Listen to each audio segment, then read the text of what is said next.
लुटले, हो सुरत लुटले. जंजिराच्या लढाईमध्ये सुरतेतून शास्त्रसाठा आणि बोटी आल्या ही माहिती महाराजांना मिळाली. त्यामुळे महाराजांना सुरतेच्या मुघलांवरती प्रचंड राग होता. त्यात बहिर्जी नाईक यांना सुरतेत पाठवलं त्यांनी. बहिर्जी नाईक यांनी त्याला अजून जोड दिली आणि किती श्रीमंती सुरतेत आहे याची सगळी माहिती त्यांनी महाराजांना दिली. महाराजांनी सुरतेत प्रवेश केला. सुरतेत प्रवेश करताच इनायत खान नावाचा जो सरदार होता मुघलांचा, त्यांनी निरोप समझोत्याचा धाडला आणि समझोताचा निरोप वकील घेऊन येईल आणि वकील बसेल असे सांगून त्यांनी एका अंगरक्षकास पाठवले. त्या अंगरक्षकाने महाराजांवर खुनी हल्ला करण्याचा प्रयत्न केला. त्याचं तात्काळ मुंडकं छाटण्यात आलं आणि तिथे असलेल्या 24 जणांचे हात कलम करण्यात आले आणि तिथनं सुरू झाली सुरतेची लूट. हे 1660 साली झालं आणि दुसरी लूट 1664 साली झाली. महाराजांनी काय काय लुटलं? कारण का ती आंतरराष्ट्रीय बाजारपेठेतली एक महत्त्वाची बाजारपेठ होती सुरत. अर्थात ती मुघलांच्या हाताखाली होती, हातात होती, पण तिथे डच म्हणजे आजचं हॉलंड त्यांची कंपनी होती, ईस्ट इंडिया कंपनी होती, फ्रेंच कंपनी होती, पोर्चुगीज कंपनी होती आणि मुघलांच्या वखारी होते. अनेक श्रीमंत व्यापारी तिथे धंदा करत असेल. म्हणजे श्रीमंतीला काही मर्यादाच नाही. आणि बहिर्जी नाईक यांनी भिकाऱ्याच्या वेशात फिरून सुरतची इत्तमभूत माहिती महाराजांना दिलेली होती की कोण कसं आहे, कुठे काय आहे.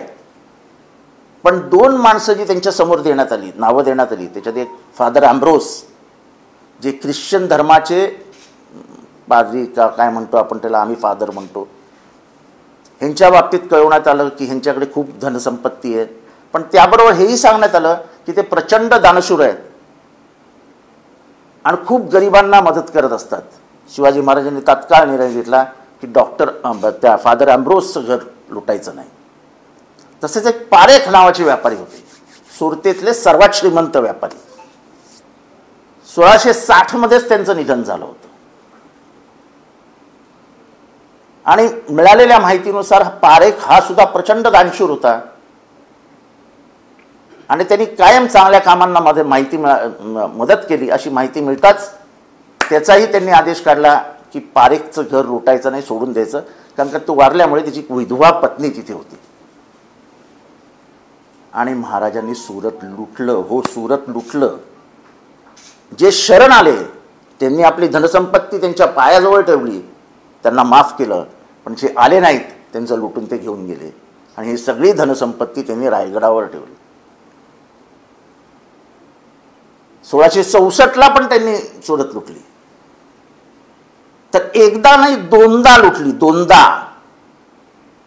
म्हणजे जे काल सांगितलं गेलं देवेंद्र फडणवीसजींकडनं की एक छावणी लुटली, एक छावणी नाही, पूर्ण सुरत लुटली, पूर्ण सुरत. आणि त्याच्यातले अनेक व्यापारी तेव्हापासून मुंबईत आले. अनेक व्यापाऱ्यांनी तिथनं आपला बदलला स्थान, म्हणजे तिथे जे त्यांचं होतं स्थान ते बदलून ते दुसरीकडे राहायला गेले. आणि सुरतेचा हा इतिहास हा तत्कालीन बखरींमध्ये आहे. बर्नियर नावाचा एक मुघलांच्या दरबारात डॉक्टर होता, त्यांनी लिहिलेल्या पुस्तकामध्ये देखील त्यांनी सुरतेचा उल्लेख केलेला आहे. आत्तापर्यंत जेवढे इतिहासकार होऊन गेलेत, वासी, बेंद्रे, तुम्ही सांगाल त्या इतिहासकाराने सुरतेची लूट याच्यावर लिहिलेलं आहे, पुराव्यासकट लिहिलेलं आहे. तेव्हा हा मनुवादी विचार महाराजांना छोटा करण्याचा हा देवेंद्र फडणवीसजींसारख्या हुशार माणसाच्या मेंदूमध्ये कोणी घातला? म्हणजे महाराजांच्या शौर्यावरती प्रश्नचिन्ह, त्यांच्या युद्ध चातुर्यावरती प्रश्नचिन्ह, त्यांच्या बुद्धीवरती प्रश्नचिन्ह हे करण्याची गरजच नव्हती.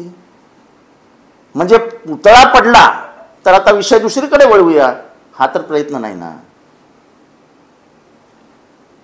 2002-2003 साली जेम्स लेननी हेच केलं. महाराजांच्या पितृत्वाविषयी शंका व्यक्त केली, जिजाऊला बदनाम केलं आणि अख्खा महाराष्ट्र गोंधळला.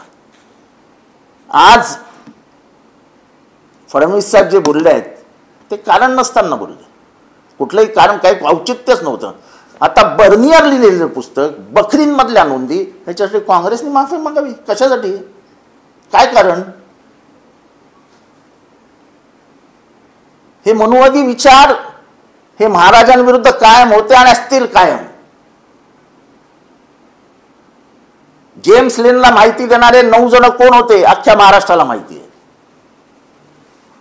त्यामुळे काल जे काही बोललं गेलंय ते महाराजांचं शौर्य ह्याच्यावर प्रश्नचिन्ह निर्माण करणार आहे. आणि अभिमानाने आम्ही मराठी माणसं सांगतो, होय सुरत लुटली, आजही गुजरातला वाईट वाटत असेल तर वाटू द्या, पण आमचं शौर्य, आमच्या बापाचं शौर्य इतकं मोठं होतं की मुघलांच्या ताब्यात असलेलं सुरत पूर्ण लुटून त्यांनी महाराष्ट्रात आणलं. शाहू महाराजांनी प्रत्युत्तर दिले, मात्र अनेक महाराजांनी याबद्दल काहीच बोलणं केलं नाही. ते मला माहिती आहे, कोणी प्रत्युत्तर दिलं वगैरे मला माहिती नाही. मात्र कुठे शंका निर्माण केली असे वारंवार मनुवादी लोक, जेम्स लेनला मदत करणारे मनुवादीच होते आणि माझ्या अंदाजाने फडणवीसांना कानात सांगणारेही मनुवादीच होते. महाराजांचा एवढा मोठा अपमान करायचा की महाराज फक्त एक छावणी लुटायला गेले होते. महाराज एवढे लहान नव्हते हो. बहरजी नाईक यांनी पूर्ण सुरतेचा अभ्यास केला होता. ते भिकारी म्हणून फिरत होते सुरतेमध्ये. एक छावणी उद्ध्वस्त करायला 1 दिवस लागला असता. शिवाजी महाराज 4 दिवस सुरतेत होते आणि जीवाची पर्वा न करता ते सुरतेत होते. आणि तेव्हा औरंगजेब लाहोरमध्ये होता. ठीक आहे, आम्हाला अक्कल कमी आहे, आम्ही शाळेत गेलेलोच नाही वगैरे, हे म्हणणं खूप सोपं आहे, पण मला याचं उत्तर हवं आहे. चला आपण बसूया दोघं समोरासमोर पुस्तकं घेऊन आणि कोण खरं कोण खोटं हे ठरवूया. ठीक आहे, महाराजांचा जेवढा अपमान करता येईल तेवढा झाला महाराष्ट्रात मागच्या 10 वर्षात, पण हे तर अतिच झालं. महाराजांच्या शौर्यावरतीच तुम्ही प्रश्नचिन्ह निर्माण करता की एक छावणी लुटली. अरे ईस्ट इंडिया कंपनी शरण गेली त्यांना. ज्या ईस्ट इंडिया कंपनी भारत ताब्यात घेतला ती कंपनी 1600 साली भारतात आली.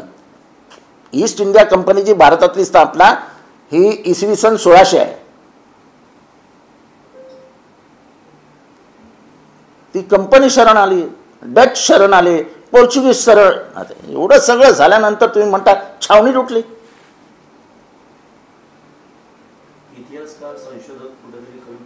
इतिहासकार संशोधक कमी पडलेले नाहीत.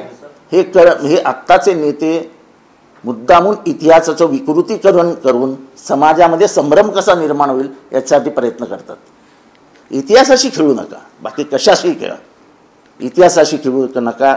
आमच्यासारखे ते सहन करणार नाहीत. मी कधीही जास्त बोलत नाही, पण इतिहासाच्या बाबतीत जर विकृतीकरण कराल, शिवाजी महाराजांविषयी जर चुकीचा इतिहास सांगाल, जो पुरंदरेंनी सांगितला, जो जेम्स लेननी सांगितला आणि काय जे देवेंद्र फडणवीस यांनी सांगितलं ते चुकीचं आहे. त्याच्या विरोधात आम्ही वैचारिक लढा लढू.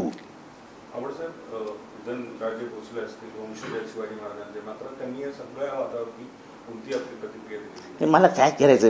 हे बघा, ते त्यांचे रक्ताचे वारसदार असतील नसतील, काय त्यांचं नातं असेल नसेल, आम्ही या मातीचे वारसदार आहोत. ज्या मातीत शिवाजी महाराज खेळले, लढले, त्यांचं रक्त जिथे सांडलं, त्यांच्या अस्थी जिथे आहेत, त्या महाराष्ट्राचे आम्ही मुलं आहोत. त्या महाराष्ट्रात आम्ही जन्म घेतला. त्या महाराष्ट्राच्या मातीबद्दल आम्हाला प्रचंड अभिमान आहे आणि त्यामुळे हे सगळं सांगणं हा महाराष्ट्राचा अपमान आहे. सर, तुम्ही मागे पण बोलला होता की सुरत लुटण्याचं दुःख आजही काही लोकांना आहे. त्या अनुषंगातूनच हे सगळे प्रकार घडतात आहे. त्याची मला कळत नाही की देवेंद्रजी फडणवीसांसारखा हुशार माणूस अशा गोष्टीमध्ये कसे का अडकले. हे अडकले ना. आज महाराष्ट्रभर ह्याचा क्षोभ होईल. महाराष्ट्राला आवडणार नाही. महाराष्ट्राच्या बापाबद्दल, त्याच्या शौर्याबद्दल प्रश्नचिन्ह हे महाराष्ट्रातल्या कुठल्याही महाराष्ट्रावरच्या मातीवर प्रेम करणाऱ्याला आवडणार नाही. एका ठराविक मतदारांकडे नजर ठेवून त्यांना खुश करण्यासाठी केलेली स्टेटमेंट वाटते का? कारण तुम्ही कोणालाही खुश करण्यासाठी स्टेटमेंट करा, आम्हाला काही घेणं देणं नाही, पण तुम्ही आज महाराष्ट्राच्या मातीचा आणि महाराष्ट्राच्या बापाचा अपमान केलाय. तुम्ही जसं सांगितलं की पुतळ्यात पडला हा विषय डायव्हर्ट करण्यासाठी, तर असा विषय आणला असेल, कारण का त्यांच्याकडे विषय कसे डायव्हर्ट करायचे हे त्यांची कला आहे. त्या अगोदर मोदींच्या डोक्यावरती जिरे टोप ठेवण्यात आलं, मोदींचं पुस्तक असेल, आजकाल शिवाजी, अशा अनेक गोष्टी महाराष्ट्रात होत्या. शिवाजी महाराजांची तुलना जगात कुठल्याही राजाशी होऊ शकत नाही, कोणाशी होऊ शकत नाही. त्याच्यामुळे त्याच्याबद्दल न बोललेलं बरं. ज्यांनी जिरेटोप घातला त्याला तरी समजायला पाहिजे होते की महाराष्ट्रात काय आहे या जिरेटोपाचं महत्त्व. पुण्यामध्ये ते जाऊ द्या. सर, देवेंद्र फडणवीस ने कल बयान दिया कि छत्रपति शिवाजी महाराज ने सूरत को लूटा नहीं था, उन्होंने सिर्फ एक छावनी लूटी थी. जिस तरीके से इतिहास को जो है दोबारा छेड़ने का प्रयास किया जा रहा है, जो छिड़कानी की है वो बहुत गलत है.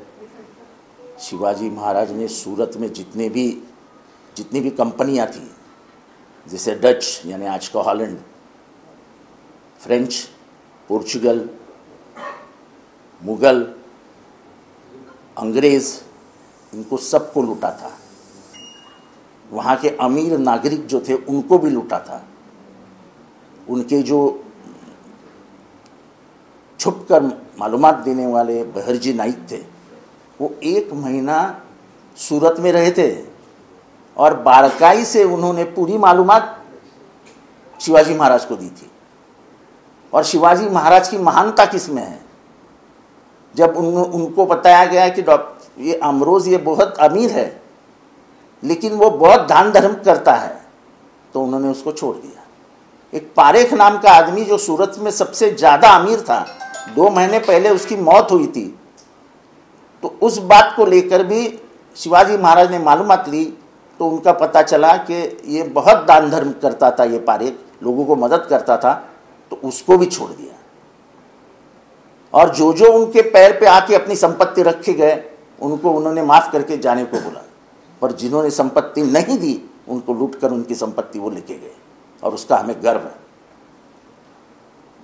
क्योंकि तभी की लड़ाई की कोई राज्य के बीच में नहीं थी, तभी की लड़ाई कोई धर्म के बीच में नहीं थी, तभी की लड़ाई अपने साम्राज्य के लिए थी, और अपने साम्राज्य को अमीर करने के लिए, अपने साम्राज्य में रहने वाले लोगों को मदद करने के लिए शिवाजी महाराज ने ये कदम उठाया, और हमें मराठी लोगों का उसका गर्व है.